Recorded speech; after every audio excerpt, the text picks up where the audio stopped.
यह कोई न जानता था कि लैला कौन है, कहाँ से आई है और क्या करती है। एक दिन लोगों ने एक अनुपम सुंदरी को तेहरान के चौक में अपने डफ पर हाफिज की एक गजल झूम झूम कर गाते सुना। रसीद मुजरा की अयामे गम न ख्वाहद मांद, चुना न मांद, चुनी नीच हम न ख्वाहद मांद। और सारा तेहरान उस पर फिदा हो गया। यही लैला थी। लैला के रूप लालित्य की कल्पना करनी हो तो उषा की प्रफुल्ल लालिमा की कल्पना कीजिए, जब नील गगन स्वर्ण प्रकाश से संजित हो जाता है। बहार की कल्पना कीजिए, जब बाग में रंग रंग के फूल खिलते हैं और बुलबुलें गाती हैं। लैला के स्वर लालित्य की कल्पना करनी हो तो उस घंटी की अनवरत ध्वनि की कल्पना कीजिए जो निशा की निस्तब्धता में ऊँटों की गर्दनों में बजती हुई सुनाई देती है, या उस बांसुरी की ध्वनि की जो मध्याह्न की आलस्यमयी शांति में किसी वृक्ष की छाया में लेटे हुए चरवाहे के मुख से निकलती है। जिस वक्त लैला मस्त होकर गाती थी, उसके मुख पर एक स्वर्गीय आभा झलकने लगती थी। वह काव्य, संगीत, सौरभ और सुषमा की एक मनोहर प्रतिमा थी, जिसके सामने छोटे और बड़े, अमीर और गरीब सभी के सिर झुक जाते थे। सभी मंत्रमुग्ध हो जाते थे, सभी सिर धुनते थे। वह उस आने वाले समय का संदेश सुनाती थी, जब देश में संतोष और प्रेम का साम्राज्य होगा, जब द्वंद्व और संग्राम का अंत हो जाएगा। वह राजा को जगाती और कहती, यह विलासिता कब तक, ऐश्वर्य भोग कब तक। वह प्रजा की सोई हुई अभिलाषाओं को जगाती, उनकी हृत्तत्रियों को अपने स्वर से कंपित कर देती। वह उन अमर वीरों की कीर्ति सुनाती जो दीनों की पुकार सुनकर विकल हो जाते थे, उन विदुषियों की महिमा गाती जो कुल मर्यादा पर मर मिटी थी। उसकी अनुरक्त ध्वनि सुनकर लोग दिलों को थाम लेते थे, तड़प जाते थे। सारा तेहरान लैला पर फिदा था। दलितों के लिए वह आशा की दीपक थी, रसिकों के लिए जन्नत की हूर, धनियों के लिए आत्मा की जागृति और सत्ताधारियों के लिए दया और धर्म का संदेश। उसकी भौहों के इशारे पर जनता आग में कूद सकती थी। जैसे चैतन्य जड़ को आकर्षित कर लेता है, उसी भांति लैला ने जनता को आकर्षित कर लिया था। और यह अनुपम सौंदर्य सुविधा की भांति पवित्र, हिम के समान निष्कलंक और नव कुसुम की भांति अनिंद्य था। उसके लिए प्रेम कटाक्ष, एक भेद भरी मुस्कान, एक रसीली अदा पर क्या न हो जाता। कंचन के पर्वत खड़े हो जाते, ऐश्वर्य उपासना करता, रियासतें पैर की धूल चाटती, कवि कट जाते, विद्वान घुटने टेकते, लेकिन लैला किसी की ओर आंख उठाकर भी न देखती थी। वह एक वृक्ष की छांव में रहती, भिक्षा मांग कर खाती और अपनी हृदय वीणा के रागलापति थी। वह कवि की सूक्ति की भांति केवल आनंद और प्रकाश की वस्तु थी, भोग की नहीं। वह ऋषियों के आशीर्वाद की प्रतिमा थी, कल्याण में डूबी हुई, शांति में रंगी हुई। कोई उसे स्पर्श न कर सकता था, उसे मोल न ले सकता था। एक दिन संध्या समय तेहरान का घोड़े पर सवार उधर से निकला। लैला गा रही थी। नादिर ने घोड़े की बाग रोक ली और देर तक आत्मविस्मृत की दशा में खड़ा सुनता रहा। गजल का पहला शेर ये था, मरा दर्देस्त अंदर दिल, गोयम जवां सोजद, बगैर दम दर कशम, तरसम की मगजी ईस तकवा सोजद। फिर वह घोड़े से उतर कर वही जमीन पर बैठ गया और सिर झुकाए रोता रहा। तब वह उठा और लैला के पास जाकर उसके कदमों पर सिर रख दिया। लोग अदब से इधर उधर हट गए। लैला ने पूछा, तुम कौन हो? नादिर, तुम्हारा गुलाम। लैला, मुझसे क्या चाहते हो? नादिर, आपकी खिदमत करने का हुक्म। मेरे झोपड़े को अपने कदमों से रोशन कीजिए।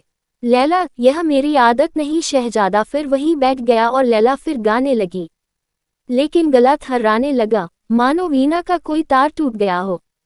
उसने नादिर की ओर करुण नेत्रों से देखकर कहा, तुम यहाँ मत बैठो। कई आदमियों ने कहा, लैला, हमारे हुजूर शहजादा नादिर हैं। लैला बेपरवाही से बोली, बड़ी खुशी की बात है, लेकिन यहाँ शहजादों का क्या काम? उनके लिए महल है, महफिलें हैं और शराब के दौर हैं। मैं उनके लिए गाती हूँ जिनके दिल में दर्द है, उनके लिए नहीं जिनके दिल में शौक है। शहजादा ने उन्मत्त भाव से कहा, लैला, तुम्हारी एक तान पर अपना सब कुछ निसार कर सकता हूँ। मैं शौक का गुलाम था, लेकिन तुमने दर्द का मजा चखा दिया। लैला फिर गाने लगी, लेकिन आवाज काबू में न थी, मानो वह उसका गला ही न था। लैला ने डफ कंधे पर रख लिया और अपने डेरे की ओर चली। श्रोता अपने अपने घर चले। कुछ लोग उसके पीछे पीछे उस वृक्ष तक आए, जहां वह विश्राम करती थी। जब वह अपनी झोपड़ी के द्वार पर पहुंची तब सभी आदमी विदा हो चुके थे। केवल एक आदमी झोपड़ी से कई हाथ पर चुपचाप खड़ा था। लैला ने पूछा, तुम कौन हो? नादिर ने कहा, तुम्हारा गुलाम नादिर। लैला, तुम्हें मालूम नहीं कि मैं अपने अमन के गोश में किसी को नहीं आने देती? नादिर, ये तो देख ही रहा हूँ। लैला, फिर क्यों बैठे हो? नादिर, उम्मीद दामन पकड़े हुए हैं। लैला ने कुछ देर के बाद फिर पूछा, कुछ खाकर आए हो? नादिर, अब तो न भूख है न प्यास। लैला, आओ, आज तुम्हें गरीबों का खाना खिलाऊं, इसका मजा भी चखा लो। नादिर इनकार न कर सका। उसे बाजरे की रोटियों में अभूतपूर्व स्वाद मिला। वह सोच रहा था कि विश्व के इस विशाल भवन में कितना आनंद है। उसे अपनी आत्मा में विकास का अनुभव हो रहा था। जब वह खा चुका तब लैला ने कहा, अब जाओ, आधी रात से ज्यादा गुजर गई। नादिर ने आंखों में आंसू भर कर कहा, नहीं लैला, अब मेरा आसन भी यही जमेगा। नादिर दिन भर लैला के नगमे सुनता गलियों में, सड़कों पर जहां वह जाती उसके पीछे पीछे घूमता रहा था। रात को उसी पेड़ के नीचे जाकर पड़ा रहता। बादशाह ने समझाया, मलका ने समझाया, उमर ने मिन्नतें की, लेकिन नादिर के सिर से लैला का सौदा न गया। जिन हालों लैला रहती थी उन हालों वह भी रहता था। मलका उसके लिए अच्छे से अच्छे खाने बनाकर भेजती, लेकिन नादिर उनकी ओर देखता भी न था। लेकिन लैला के संगीत में जब वह क्षुधा न थी, वह टूटे हुए तारों का राग था जिसमें न वह लोच था, न वह जादू, न वह असर। वह अब भी गाती थी, सुनने वाले अब भी आते थे, लेकिन अब वह अपना दिल खुश करने को गाती थी और सुनने वाले विह्वल होकर नहीं, उसको खुश करने के लिए आते थे। इस तरह 6 महीने गुजर गए। एक दिन लैला गाने न गई। नादिर ने कहा, क्यों लैला, आज गाने न चलोगी? लैला ने कहा, अब कभी न जाऊंगा। सच कहना, तुम्हें अब भी मेरे गाने में पहले ही का सा मजा आता है? नादिर बोला, पहले से कहीं ज्यादा। लैला, लेकिन और लोग तो अब पसंद नहीं करते। नादिर, हाँ, मुझे इसका ताज्जुब है। लैला, ताज्जुब की बात नहीं, पहले मेरा दिल खुला हुआ था, उसमें सबके लिए जगह थी, वह सबको खुश कर सकता था। उसमें से जो आवाज निकलती थी वह सबके दिलों में पहुंचती थी। अब तुमने उसका दरवाजा बंद कर दिया। अब वहां तुम्हारे सिवा और किसी के काम का नहीं रहा। चलो, मैं तुम्हारे पीछे पीछे चलूंगी। आज से तुम मेरे मालिक होती हूँ। चलो, मैं तुम्हारे पीछे पीछे चलूंगा। आज से तुम मेरे मालिक हो। थोड़ी सी आग लेकर इस झोपड़ी में लगा दो, इस दफ को उसी में जला दूंगी। तेहरान में घर घर आनंदोत्सव हो रहा था। आज शहजादा नादिर लैला को ब्याह कर लाया था। बहुत दिनों के बाद उसके दिल की मुराद पूरी हुई थी। सारा तेहरान शहजादे पर जान देता था और उसकी खुशी में शरीक था। बादशाह ने तो अपनी तरफ से मुनादी करवा दी थी कि इस शुभ अवसर पर धन और समय का अपव्यय न किया जाए। केवल लोग मस्जिदों में जमा होकर खुदा से दुआ मांगे कि वह और बधू चिरंजीवी हो और सुख से रहें। लेकिन अपने प्यारे शहजादे की शादी में धन और धन से अधिक मूल्यवान समय का मुंह देखना किसी को गवारा न था। रईसों ने महफिलें सजाए, चिराग जलो, बाजे बजवाए, गरीबों ने अपनी डफलियां संभाली और सड़कों पर घूम घूम कर उछलते कूदते फिरे। संध्या के समय शहर के सारे अमीर और रईस शहजादे को बधाई से चमकता और मनोल्लास से खिलता हुआ आकर खड़ा हो गया। काजी ने अर्ज की, हुजूर पर खुर्से की बरकत हो। हजारों आदमियों ने कहा, आमीन। शहर की ललनाएं भी लैला को मुबारकबाद देने आई। लैला बिल्कुल सादे कपड़े पहने थी, आभूषणों का कहीं नाम न था। एक महिला ने कहा, आपका सुहाग सदा सलामत रहे। हजारों कंठों से ध्वनि निकली, आमीन। कई साल गुजर गए। नादिर अब बादशाह था और लैला उसकी मलका। ईरान का शासन इतने सुचारू रूप से कभी न हुआ था। दोनों ही प्रजा के हितैषी थे, दोनों ही उसे सुखी और संपन्न देखना चाहते थे। प्रेम ने वे सभी कठिनाइयां दूर कर दी जो लैला को पहले शंकित करती रहती थी। नादिर राजसत्ता का वकील था, लैला प्रजासत्ता की, लेकिन व्यावहारिक रूप से उनमें कोई भेद न पड़ता था। कभी ये दब जाता, कभी वह हट जाती। उनका दाम्पत्य जीवन आदर्श था। नादिर लैला का रुख देखता था, लैला नादिर का। काम से अवकाश मिलता तो दोनों बैठकर गाते बजाते, कभी नादियों को सैर करते, कभी किसी वृक्ष की छांव में बैठे हुए हाफिज की गजलें पते और झुमते। न लैला में अब उतनी सादगी थी, न नादिर में अब उतना तकल्लुफ था। नादिर का लैला पर एक आधिपत्य था जो साधारण बात न थी। जहां बादशाहों की महलसरा में बेगमों के मोहल्ले बसते थे, दर्जनों और कैदियों से उनकी गणना होती थी, वहां लैला अकेली थी। उन महलों में अब शफाखाने, मदरसे और पुस्तकालय थे। जहां महलसरों का वार्षिक व्यय करोड़ों तक पहुंचता था, यहां अब हजारों से आगे न बढ़ता था। शेष रुपये प्रजाहित के कामों में खर्च कर दिए जाते थे। ये सारी कतरव्योत लैला ने की थी। बादशाह नादिर था, पर अख्तियार लैला के हाथों में था। सब कुछ था, किंतु प्रजा संतुष्ट न थी। उसका असंतोष दिन दिन बढ़ता जाता था। राजसत्तावादियों का भय था कि अगर यही हाल रहा तो बादशाहत के मिट जाने में संदेह नहीं। जमशेद का लगाया हुआ वृक्ष जिसने हजारों सदियों से आंधी और तूफान का मुकाबला किया, अब एक हसीना के नाजुक पर कातिल हाथों जड़ से उखाड़ा जा रहा है। उधर प्रजा सत्तावादियों को लैला से जितनी आशाएं थी, सभी दुराशाएं सिद्ध हो रही थी। वे कहते अगर ईरान इस चाल से तरक्की के रास्ते पर चलेगा तो इससे पहले कि वह मंजिले मकसूद पर पहुंचे, कयामत आ जाएगी। दुनिया हवाई जहाज पर बैठी उड़ी जा रही है और हम अभी ठेलों पर बैठते भी डरते हैं कि कहीं इसकी हरकत से दुनिया में भूचाल न आ जाए। दोनों दलों में आए दिन लड़ाइयां होती रहती थी। न नादिर के समझाने का असर अमीरों पर होता था, न लैला के समझाने का गरीबों पर। सामंत नादिर के खून के प्यासे हो गए, प्रज्ञा लैला की जानी दुश्मन। राज्य में तो यह अशांति फैली हुई थी, विद्रोह की आग दिलों में सुलग रही थी और राजभवन में प्रेम का शांतिमय राज्य था। बादशाह और मलका दोनों प्रजा संतोष की कल्पना में मग्न थे। रात का समय था। नादिर और लैला आरामगाह में बैठे हुए शतरंज की बाजी खेल रहे थे। कमरे में कोई सजावट न थी, केवल एक जाजिम बिछी हुई थी। नादिर ने लैला का हाथ पकड़कर कहा, बस अब ये जाती नहीं, वो तुम्हारी चाल हो चुनकी। ये देखो, तुम्हारा एक प्यादा पिट गया। लैला, अच्छा ये शाह, आपके सारे पैदल रखे रह गए और बादशाह को शाह पड़ गई। इसी पर दावा था। नादिर, तुम्हारे हाथ हारने में जो मजा है वह जीतने में नहीं। लैला, अच्छा, तो गोया आप दिल खुश कर रहे हैं। शाह बचाए, नहीं दूसरी चाल में मात होती। नादिर अर्दब देकर, अच्छा अब संभल जाना, तुमने मेरे बादशाह की तौहीन की है। एक बार मेरा फर्जी उठा तो तुम्हारे प्यादों का सफाया कर देगा।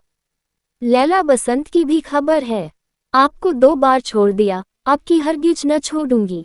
नादिर, अब तक मेरे पास दिलराम घोड़ा है, बादशाह को कोई गम नहीं। लैला, अच्छा ये शाह, लाइए अपने दिलराम को, कहिए अब तो मात हुई। नादिर, हाँ जानेमन अब मात हो गई। जब मैं ही तुम्हारी आदाओं पर निसार हो गया तब मेरा बादशाह कब बच सकता था। लैला, बातें न बनाए, चुपके से इस फरमान पर दस्तखत कर दीजिए जैसा आपने वाद किया था। ये कहकर लैला ने फरमान निकाला जिसे उसने खुद अपने मोतिके से अक्षरों से लिखा था। इसमें अन्न का आयात कर घटाकर आधा कर दिया गया था। लैला प्रजा को भूली न थी, वह अब भी उनकी हित कामना में संलग्न रहती थी।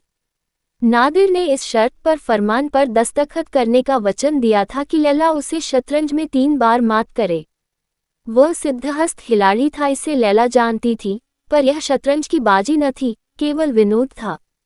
नादिर ने मुस्कुराते हुए फरमान पर हस्ताक्षर कर दिए। कलम के एक एक चिन्ह से प्रजा की 5 करोड़ वार्षिक दर से मुक्ति हो गई। लैला का मुख गर्व से आरक्त हो गया।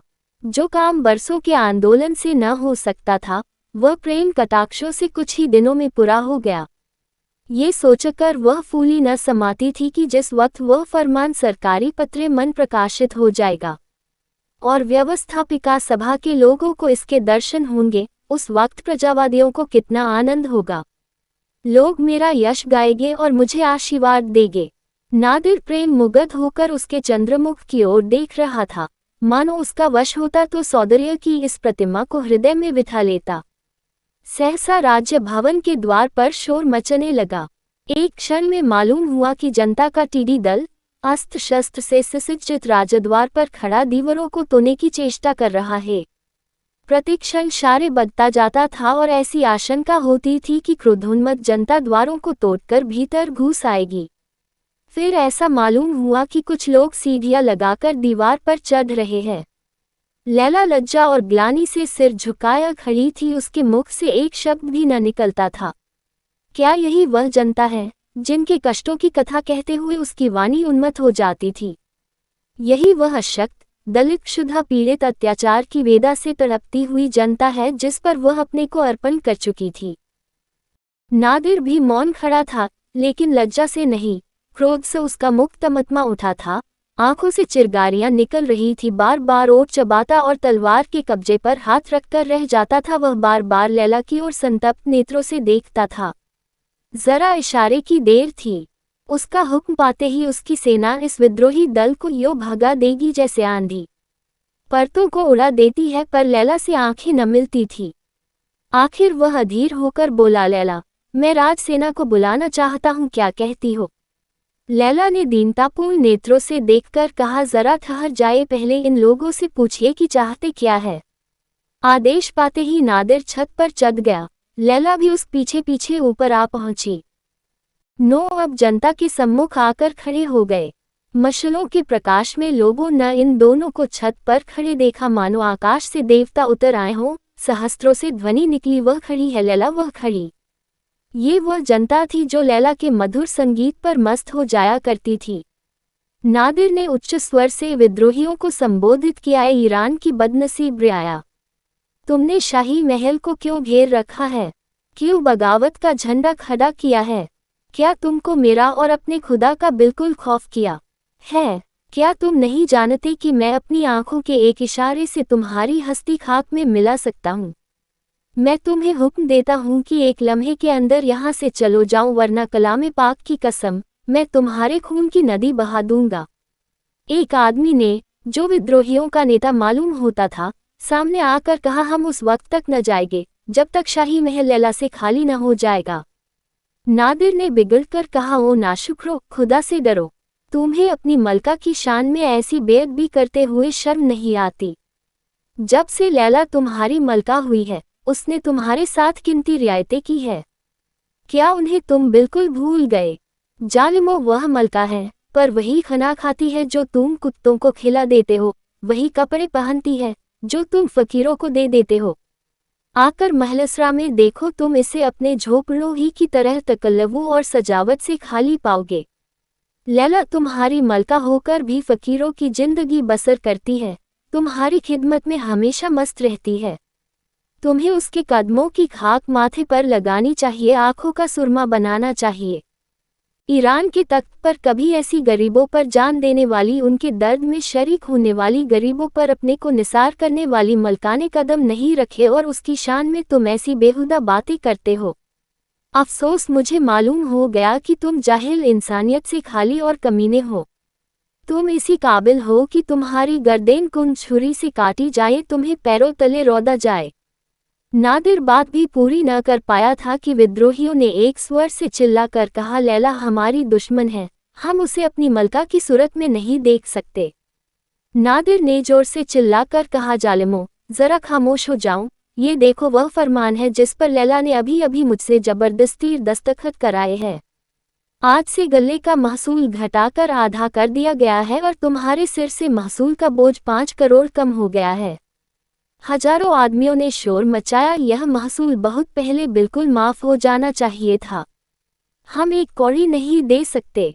लैला, हम उसे अपनी मलका की सूरत में नहीं देख सकते। अब बादशाह क्रोध से कांपने लगा। लैला ने सजल नेत्र होकर कहा, अगर रियाया की यही मर्जी है कि मैं फिर डफ बजा बजा कर गाती फिरूं तो मुझे उज्र नहीं। मुझे यकीन है कि मैं अपने गाने से एक बार फिर इनके दिल पर हुकूमत कर सकती हूँ। नादिर ने उत्तेजित होकर कहा, लैला, मैं रियाया की तुनुक मिजाजियों का गुलाम नहीं। इससे पहले कि मैं तुम्हें अपने पहलू से जुदा करूं, तेहरान की गलियां खून से लाल हो जाएगी। मैं इन बदमाशों को इनकी शरारत का मजा चखाता हूँ। नादिर ने मीनार पर चक्का खतरे का घंटा बजाया। सारे तेहरान में उसकी आवाज गूंज उठी। शाही फौज का एक आदमी नजर न आया। नादिर ने दोबारा घंटा बजाया। आकाशमंडल उसकी झनकार से कंपित हो गया। तारागण कांपन उठे, पर एक भी सैनिक न निकला। नादिर ने तीसरी बार घंटा बजाया, पर उसका भी उत्तर केवल एक क्षीण प्रतिध्वनि ने दिया, मानो किसी मरने वाले की अतन्मा प्रार्थना के शब्द हों। नादिर ने माथा पीट लिया, समझ गया कि बुरे दिन आ गए। अब भी लैला को जनता के दुराग्रह पर बलिदान करके वह अपनी राजसत्ता की रक्षा कर सकता था, पर लैला उसे प्राणों से प्रिय थी। उसने छत पर आकर लैला का हाथ पकड़ लिया और उसे लिए हुए सदर फाटक से निकला। विद्रोहियों ने एक विजय ध्वनि के साथ उनका स्वागत किया, पर सब के सब किसी गुप्त प्रेरणा के वश रास्ते से हट गए। दोनों चुपचाप तेहरान की गलियों में होते हुए चले जाते थे। चारों ओर अंधकार था, दुकानें बंद थी, बाजारों में सन्नाटा छाया हुआ था, कोई घर से बाहर न निकलता था। फकीरों ने भी मस्जिदों में पनाह ले ली थी, पर इन दोनों प्राणियों के लिए कोई आश्रय न था। नादिर की कमर में तलवार थी, लैला के हाथ में डफ था, उनके विशाल ऐश्वर्य का विलुप्त चिन्ह था। पूरा साल गुजर गया। लैला और नादिर देश विदेश की खाक छानते फिरते थे।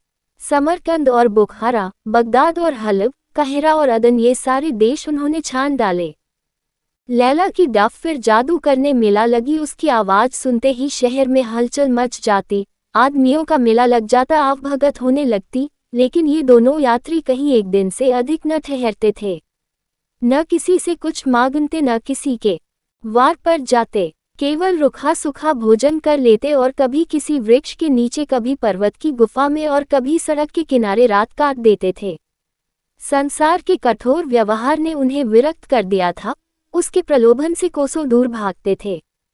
उन्हें अनुभव हो गया था कि यहाँ जिसके लिए प्राण अर्पण कर दो वही अपना शत्रु हो जाता है, जिसके साथ भलाई करो वही बुराई की कमर बांधता है। यहाँ किसी से दिल न लगाना चाहिए। उसके पास बड़े बड़े रईसों के निमंत्रण आते, उन्हें एक दिन अपना मेहमान बनाने के लिए हजारों मिन्नतें करते, पर लैला किसी की न सुनती। नादिर को अब तक कभी कभी बादशाहत की सनक सवार हो जाती थी। वह चाहता था कि गुप्त रूप से शक्ति संग्रह करके तेहरान पर चढ़ जाऊं और बागियों को परास्त करके अखंड राज्य करूं, पर लैला की उदासीनता देखकर उसे किसी से मिलने जुलने का साहस न होता था। लैला उसकी प्राणेश्वरी थी, वह उसी के इशारों पर चलता था। उधर ईरान में भी अराजकता फैली हुई थी। जनसत्ता से तंग आकर रईसों ने भी फौज जमा कर ली थी और दोनों दलों में आए दिन संग्राम होता रहता था। पूरा साल गुजर गया और खेत न जुते, देश में भीषण अकाल पड़ा हुआ था, व्यापार शिथिल था, खजाना खाली। दिन दिन जनता की शक्ति घटती जाती थी और रईसों को जोर बढ़ता जाता था। आखिर यहाँ तक नौबत पहुंची कि जनता ने हथियार डाल दिए और रईसों ने राजभवन पर अपना अधिकार जमा लिया। प्रजा के नेताओं को फांसी दे दी गई, कितने ही कैद कर दिए गए और जनसत्ता का अंत हो गया। शक्तिवादियों को अब नादिर की याद आई। ये बात अनुभव से सिद्ध हो गई थी कि देश में प्रजातंत्र स्थापित करने की क्षमता का अभाव है। प्रत्यक्ष के लिए प्रमाण की जरूरत न थी। इस अवसर पर राजसत्ता ही देश का उद्धार कर सकती थी। वह भी मानी हुई बात थी कि लैला और नादिर को जनमत से विशेष प्रेम न होगा। वे सिंहासन पर बैठकर भी रईसों ही के हाथ में कठपुतली बने रहेंगे और रईसों को प्रजा पर मनमाने अत्याचार करने का अवसर मिलेगा। अतः आपस में लोगों ने सलाह की और प्रतिनिधि नादिर को मना लाने के लिए रवाना हुए। संध्या का समय था। लैला और नादिर दमिश्क में एक वृक्ष के नीचे बैठे हुए थे। आकाशा पर लालिमा छाई हुई थी और उससे मिली हुई पर्वतमालाओं की श्याम रेखा ऐसी मालूम हो रही थी मानो कमल दल मुरझा गया हो। लैला उल्लसित नेत्रों से प्रकृति की यह शोभा देख रही थी। नादिर मलिन और चिंतित भाव से लेटा हुआ सामने के सुदूर प्रांत की ओर तृषित नेत्रों से देख रहा था, मानो इस जीवन से तंग आ गया है। सहसा बहुत दूर गर्द उड़ती हुई दिखाई दी और एक क्षण में ऐसा मालूम हुआ कि कुछ आदमी घोड़ों पर सवार चले आ रहे हैं। नादिर उठ बैठा और गौर से देखने लगा कि ये कौन आदमी है। अकस्मात वह उठकर खड़ा हो गया। उसका मुखमंडल दीपक की भांति चमक उठा, जर्जर शरीर में एक विचित्र स्फूर्ति दौड़ गई। वह उत्सुकता से बोला, लैला, ये तो ईरान के आदमी, कलाम पाक की कसम, ये ईरान के आदमी है। इनके लिबास से साफ जाहिर हो रहा है। लैला पहले मैं भी उन यात्रियों की ओर देखा और सचेत होकर बोली, अपनी तलवार संभाल लो, शायद उसकी जरूरत पड़े। नादिर, नहीं लैला, ईरान के लोग इतने कमीने नहीं हैं कि अपने बादशाह पर तलवार उठाएं। लैला, पहले मैं भी यही समझती थी। सवारों ने समीप आकर घोड़े रोक लिए। उतरकर बड़े अदब से नादिर को सलाम किया। नादिर बहुत जबत करने पर भी अपने मनोवेग को न रोक सका, दौड़कर उनके गले लिपट गया। वह अब बादशाह न था, ईरान का एक मुसाफिर था। बादशाहत मिट गई थी, पर ईरानियत रोम रोम में भरी हुई थी। वे तीनों आदमी इस समय ईरान के विधाता थे। इन्हें वह खूब पहचानता था। उनकी स्वामी भक्ति की वह कई बार परीक्षा ले चुका था। उन्हें लाकर अपने बोरे पर बैठाना चाहा, लेकिन वे जमीन पर ही बैठे। उनकी दृष्टि से वह बोरिया उस समय सिंहासन था, जिस पर अपने स्वामी के सम्मुख वे कदम न रख सकते थे। बातें होने लगी। ईरान की दशा अत्यंत शोचनीय थी। लूट मार का बाजार गर्म था, न कोई व्यवस्था थी न व्यवस्थापक थे। अगर यही दशा रही तो शायद बहुत जल्द उसकी गर्दन में पराधीनता का जुआ पड़ जाए। देश अब नादिर को ढूंढ रहा था। उसके सिवा कोई दूसरा उस डूबते हुए बेड़े को पार नहीं लगा सकता था। इसी आशा से ये लोग उसके पास आए थे। नादिर ने विरक्त भाव से कहा, एक बार इज्जत ली, क्या आपकी जान लेने की सोची है? मैं बड़े आराम से हूँ, आप मुझे दिक न करें। सरदारों ने आग्रह करना शुरू किया, हम हुजूर का दामन न छोड़ेंगे, यहाँ अपनी गर्दनों पर छुरी फेरकर हुजूर के कदमों पर जान दे देंगे। जिन बदमाशों ने आपकी परेशान किया, अब उनका कहीं निशान भी नहीं रहा। हम लोगों उन्हें फिर कभी सिर न उठाने देंगे, सिर्फ हुजूर की आड़ चाहिए। नादिर ने बात काटकर कहा, साहबो, अगर आप मुझे इस इरादे से ईरान का बादशाह बनाना चाहते हैं तो माफ़ कीजिए। मैंने इस सफ़र में रियाया की हालत का गौर से मुलाहजा किया है और इस नतीजे पर पहुंचा हूं कि सभी मुल्कों में उनकी हालत खराब है। वे रहम के काबिल है। ईरान में मुझे कभी ऐसे मौके नहीं मिले थे। मैं रियाया को अपने दरबारियों की आंखों से देखता था। मुझसे आप लोग यह उम्मीद न रखें कि रियाया को लूटकर आपकी जेबें भरूंगा। यह अजाब अपनी गर्दन पर नहीं ले सकता। मैं इंसाफ का मीजान बराबर रखूंगा और इसी शर्त पर ईरान चल सकता हूँ। लैला ने मुस्कराते कहा, तुम रियाया का कसूर माफ कर सकते हो, क्योंकि उसकी तुमसे कोई दुश्मनी न थी। उसके दाग तो मुझे पर थे, मैं उसे कैसे माफ कर सकती हूँ? नादिर ने गंभीर भाव से कहा, लैला, मुझे यकीन नहीं आता कि तुम्हारे मुंह से ऐसी बातें सुन रहा हूँ। लोगों ने समझा, अभी उन्हें भड़काने की जरूरत ही क्या है। ईरान में चलकर देखा जाएगा। 2-4 मुखबिरों से रियाया के नाम पर ऐसे उपद्रव खड़े करा देंगे कि इनके सारे ख्याल पलट जाएंगे। एक सरदार ने अर्ज की, माजल्लाह, हुजूर यह क्या फरमाते हैं? क्या हम इतने नादान हैं कि हुजूर को इंसाफ के रास्ते से हटाना चाहेंगे? इंसाफ ही बादशाह का जौहर है और हमारी दिली आरजू है कि आपका इंसाफ ही नौशवां को भी शर्मिंदा कर दे। हमारी मंशा सिर्फ ये थी कि आइंदा से हम रियाया को कभी ऐसा मौका न देगी कि वह हुजूर की शान में बेअद भी कर सके। हम अपनी जाने हुजूर पर निसार करने के लिए हाजिर रहेंगे। सहसा ऐसा मालूम हुआ कि सारी प्रकृति संगीतमय हो गई है। पर्वत और वृक्ष, तारे और चौद वायु और जल सभी एक स्वर से गाने लगे। चौदनी की निर्मल छटा में वायु के नीरव प्रहार में संगीत की तरंगे उठने लगी। लैला अपना डफ बजा बजा कर गा रही थी। आज मालूम हुआ, ध्वनि ही सृष्टि का मूल है। द पर्वतों पर देवियां निकल निकल कर नाचने लगी, आकाशा पर देवता नृत्य करने लगे। संगीत ने एक नया संसार रच डाला। उसी दिन से जबकि प्रजा ने राजभवन के द्वार पर उपद्रव मचाया था और लैला के निर्वासन पर आग्रह किया था, लैला के विचारों में क्रांति हो रही थी। जन्म से ही उसने जनता के साथ सहानुभूति करना सीखा था। वह राजकर्मचारियों को प्रजा पर अत्याचार करते देखती थी और उसका कोमल हृदय तड़प उठता था। तब धन, ऐश्वर्य और विलास से उसे घृणा होने लगती थी, जिसके कारण प्रजा को इतने कष्ट भोगने पड़ते हैं। वह अपने में किसी ऐसी शक्ति का आह्वान करना चाहती थी कि जो आत्ताइयों के हृदय में दया और प्रजा के हृदय में अभय का संचार करे। उसकी बाल कल्पना उसे एक सिंहासन पर बिठा देती, जहां वह अपनी न्याय नीति से संसार में युगांतर उपस्थित कर देती। कितनी रातें उसने यही स्वप्न देखने में काटी थी। कितनी बार वह अन्याय पीढ़ियों के सिरहाने बैठकर रोई थी, लेकिन जब एक दिन ऐसा आया कि उसके स्वर्ण स्वप्न आंशिक रीति से पूरे होने लगे, तब उसे एक नया और कठोर अनुभव हुआ।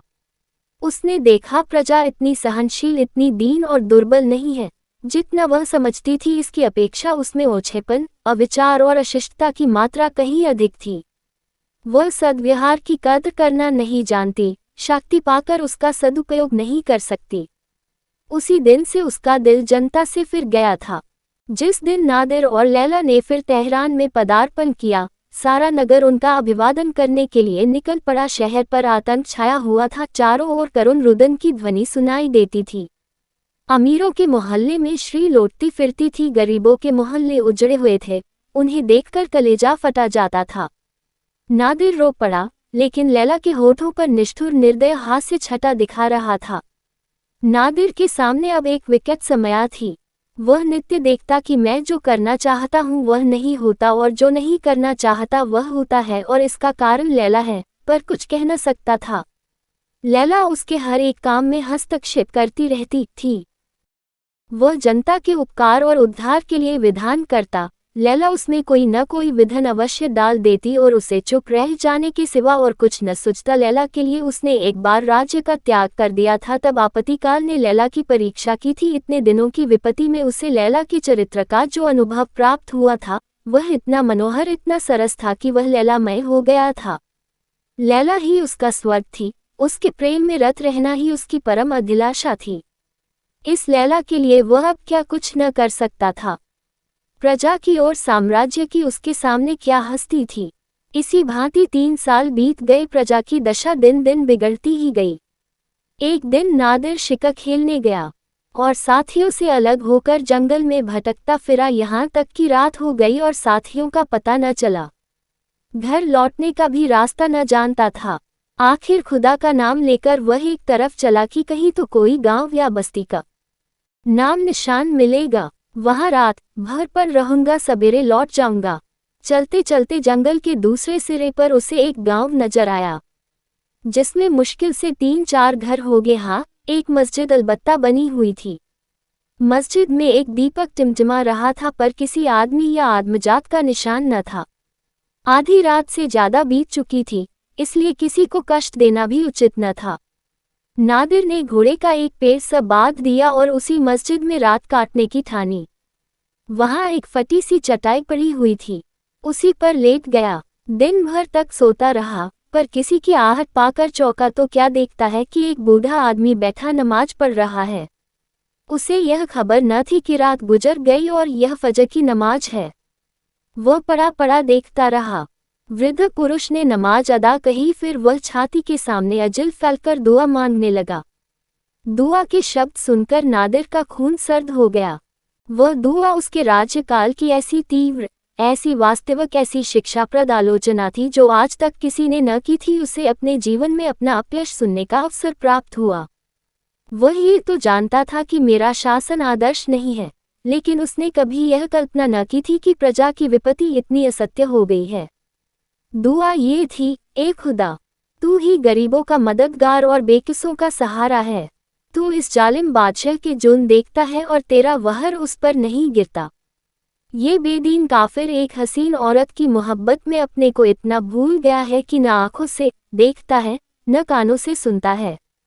अगर देखता है तो उसी औरत की आंखें से, सुनता है तो उसी औरत के कानों से। अब ये मुसीबत नहीं सही जाती। या तो तू उस जालिम को जहन्नुम पहुंचा दे, या हम बेकसों को दुनिया से उठा ले। ईरान उसके जुल्म से तंग आ गया है, और तू ही उसके सिर से इस बाला को टाल सकता है।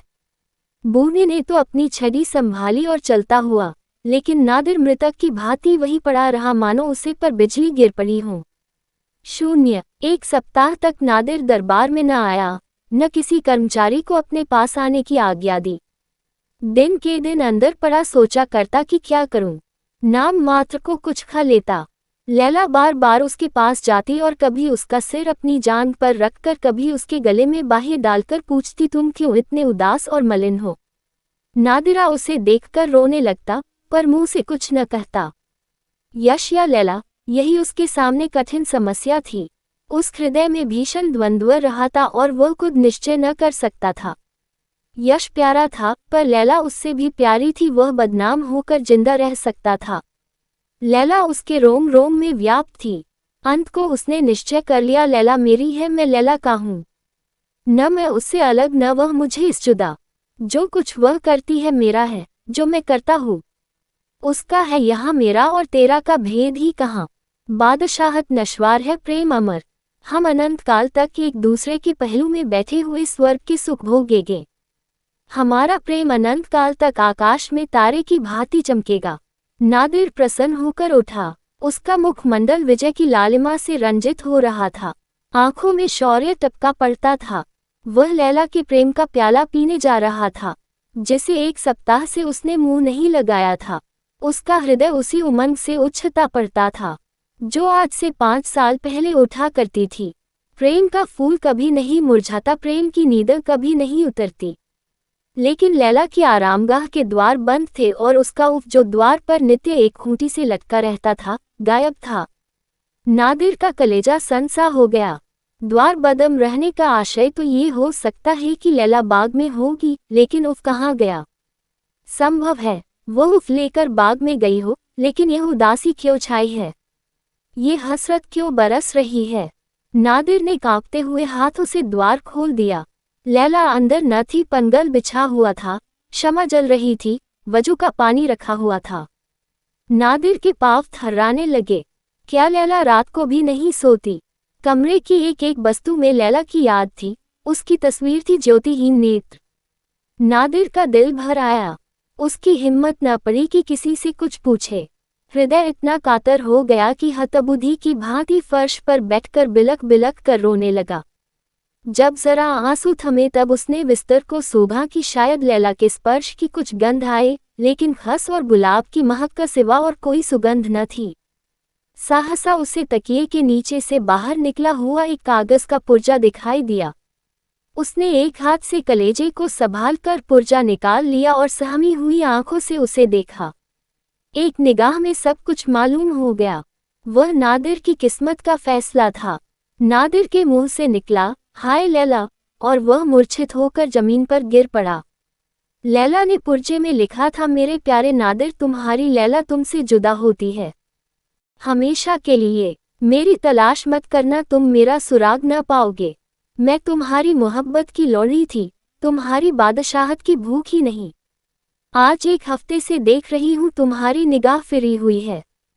तुम मुझसे नहीं बोलते, मेरी तरफ आंख उठाकर नहीं देखते, मुझे से बेजार रहते हो। मैं किन किन अरमानों से तुम्हारे पास जाती हूँ और कितनी मायूस होकर लौटती हूँ, इसका तुम अंदाज नहीं कर सकते। मैंने इस सजा के लायक कोई काम नहीं किया। मैंने जो कुछ है, तुम्हारी ही भलाई के ख्याल से। 1 हफ्ता मुझे रोते गुजर गया। मुझे मालूम हो रहा है कि अब मैं तुम्हारी नज़रों से गिर गई, तुम्हारे दिल से निकाल दी गई। आह, ये 5 साल हमेशा याद रहेंगे, हमेशा तड़पाते रहेंगे। यही डफ लेकर आई थी, वही लेकर जाती हूँ। 5 साल मोहब्बत के मजे उठाकर जिंदगी भर के लिए हसरत का दाग लिए जाती हूँ। लैला मोहब्बत की लौड़ी थी, जब मोहब्बत न रही तब लैला क्यों कर रहती? रुखसत